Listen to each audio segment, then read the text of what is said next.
Hello students, आज के इस वीडियो में हम बात करेंगे consideration other than cash, issue of share consideration other than cash पे।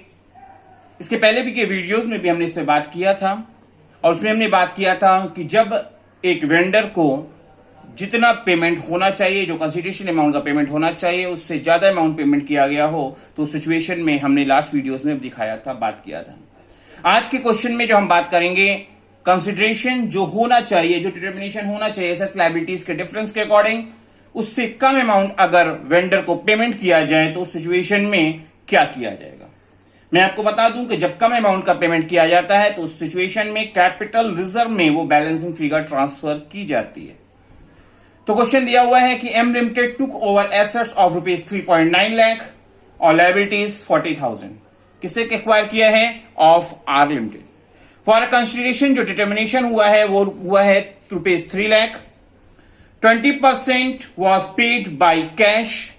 20% अमाउंट जो भी कंसिडरेशन किए हैं वो कैश पेमेंट होगी और balance bye issue of fully paid equity shares. Balance amount जो आपकी होगी 80% अमाउंट, उसका पेमेंट होगा 10 रुपीज के fully paid up equity shares में, जिसे एट अ प्रीमियम 20% इशू किया जाएगा। क्वेश्चन की रिक्वायरमेंट है journal entries in the books of M limited. M limited की बुक्स में जर्नल एंट्री पास करनी है, कैसे किया जाएगा तो बात करेंगे।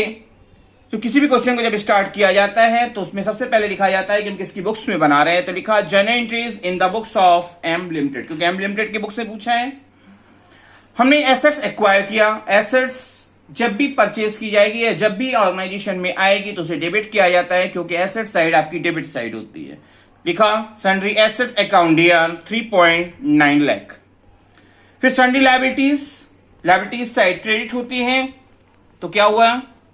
To sundry liabilities account.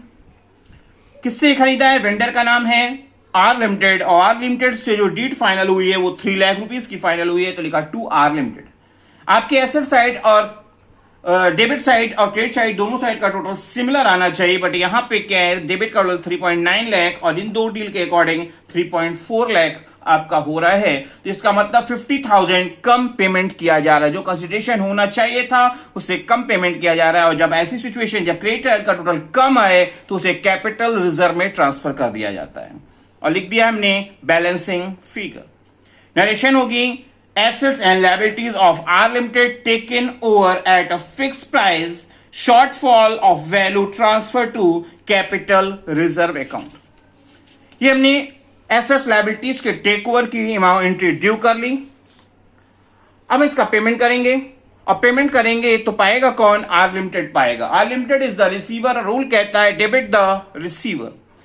Debit the receiver, R limited debit to cash account. पैसा हमारे पास से जा रहा है और रूल है debit what comes in and credit what goes out. Cash को क्रेडिट कर दिया। हमको नरेशन लिखना चाहिए, तो हमने लिखा है 20% of purchase value paid in cash. अब रेस्ट ऑफ शेयर्स की बात की जाएगी। रेस्ट ऑफ अमाउंट कैसे दिया जा रहा है? जो 80% अमाउंट है 3 लाख का 80% 2.4 लाख, उसे हम लोग दे रहे हैं शेयर्स के थ्रू, और जिसका इशू किया जा रहा है 10 रुपए के वाले shares at a premium of 20%, मतलब 2 रुपए प्रीमियम पर 10 का शेयर देंगे और रेट लगेगा 12 रुपए का। तो अब आर लिमिटेड को चाहिए 2.4 lakh. R limited is the receiver, लिखा R limited debit to share capital account, क्योंकि हमने शेयर दिया है और शेयर जो हम दे रहे हैं वो एट अ प्रीमियम दे रहे हैं। प्रीमियम मतलब बढ़ा के दे रहे हैं, तो ये क्या होगा? हमारे लिए फायदा होगा। और रूल कहता है debit losses and expenses, credit gains and income.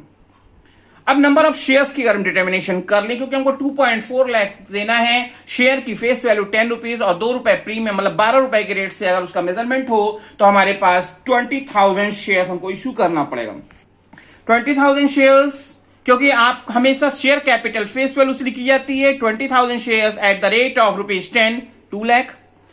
2 रुपए प्रीमियम का है तो 20,000 इंटू 2 40,000 और टोटल ऑफ अमाउंट, क्योंकि आर लिमिटेड की जो ड्यूज बची है अब 2.4 लाख। नरेशन होगी rest of purchase consideration paid to R limited by issuing 20,000 equity shares of rupees 10 each at a premium of 20%.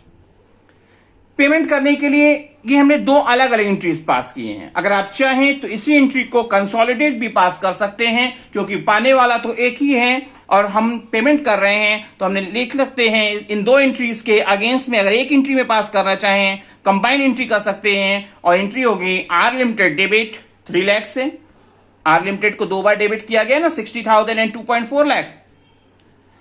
To cash account 60,000, to share capital account 2 lakh, to security premium account 40,000। बस ये दोनों entries को combine कर दिया गया है और addition होगी purchase consideration paid to R limited by cash and equity shares of ₹10 each at a premium of 20%। I think आपको issue of shares consideration other than cash समझ में आया होगा। आगे बढ़ते हुए आज हम एक नया कॉन्सेप्ट बात करने जा रहे हैं जिसका नाम है calls in advance. Calls in arrear पहले हम बात कर चुके हैं कि पैसा हमको नहीं मिला, मांगा और पैसा नहीं मिला। आज हम बात करेंगे कि पैसे एडवांस में मिल जाएं। जब हम पैसे डिमांड नहीं किया, हमने कॉल्स कभी नहीं मांगी और उसके पहले ही शेयर होल्डर से पैसे मिल जाए, तो उस सिचुएशन में हमको क्या करना चाहिए। तो क्वेश्चन दिया हुआ है कि S limited invited application for 80,000 shares of ₹10 each, payable as follows: on application ₹2.5 per share, on allotment ₹2.5 per share, on first call ₹2 per share, and on second call जो फाइनल कॉल भी होगी ₹3 per share. All the shares were applied and allotted, मतलब जितने shares 80,000 share जो हम issue करना चाहते हैं उसके लिए एप्लीकेशन मिल गई और उनका अलॉटमेंट किया गया। रमन कोई होगा, Raman holding 600 shares paid the whole amount along with allotment. मतलब अलॉटमेंट जब उसने प्रोवाइड की तो उसके आगे की कॉल, फर्स्ट कॉल और सेकंड कॉल का पैसा भी उसने उसी समय एडवांस में दे दिया। तो आपको पूछा है pass the necessary journal entries, pass the necessary journal entries. तो हमको जर्नल एंट्रीज किसकी बुक्स में बनाना है, एस लिमिटेड के यहां। तो लिखेंगे सबसे पहले journal entries in the books of S limited, journal entries in the books of S limited. क्या दिया है 80,000 शेयर्स, क्योंकि हर कॉल के लिए 2 एंट्री पास करनी होती है, एक ड्यू करने की, एक रिसीव करने की। हमेशा ड्यू की एंट्री पहले होती है फिर रिसीव की होती है, बट एप्लीकेशन की सिचुएशन में ऐसा नहीं होता, वहां पे उल्टा होता है, पहले रिसीव की एंट्री होती है फिर ड्यू की एंट्री होती है। 80,000 शेयर्स पे पहले हम रिसीव की एंट्री करेंगे, और आपको पता है कि किसी भी कॉल को जब रिसीव किया जाता है तो बैंक को डेबिट किया जाता है। लिखेंगे बैंक अकाउंट DR 80,000 शेयर्स 2.5 की रेट से 2 लाख। टू जिस भी कॉल को आप रिसीव कर रहे हैं उसका नाम क्रेडिट पे लिखेंगे और लिखा to share application account 80,000 shares 2.5 की रेटिंग 2 लाख। नरेशन होगी share application money received on 80,000 shares at the rate of ₹2.5 per share. फिर ड्यू करेंगे, दिया हुआ है share application account DR। Share application को डेबिट क्यों किया, क्योंकि हमने आपको बोला था कि हर कॉल के लिए 2 एंट्री, और किसी भी एंट्री को जब ड्यू किया जाएगा तो उस कंडीशन में उस कॉल का नाम पहले डेबिट किया जाएगा। तो लिखा share application account DR to share capital account. 2.5 की रेट से 80,000 शेयर्स थे तो 2 lakh rupees. Narration as it is है, केवल फर्क क्या है, जहां मैंने वहां रिसीव लिखा था वहां पे ड्यू कर दिया गया। अब आगे चलेंगे, शेयर अलॉटमेंट की बात करेंगे। पहले ड्यू किया जाएगा क्योंकि हर कॉल के लिए 2 एंट्री की जाएगी और हमेशा ड्यू की एंट्री पहले की जाती है। तो हमने लिखा शेयर अलॉटमेंट अकाउंट DR, क्यों, क्योंकि किसी भी कॉल को जब ड्यू किया जाएगा उसका नाम डेबिट होगा। तो लिखा share allotment account DR 80,000 shares 2.5 की रेटिंग 2 लाख।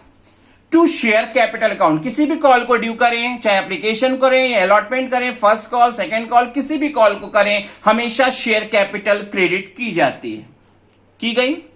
अब हम क्या करेंगे, इसके बाद हमको नरेशन जरूर मेंशन कर देना चाहिए ताकि बाद में वेरीफाई किया जा सके अगर जरूरत पड़े तो नरेशन होगी share allotment money due on 80,000 shares at the rate of ₹2.5 per share.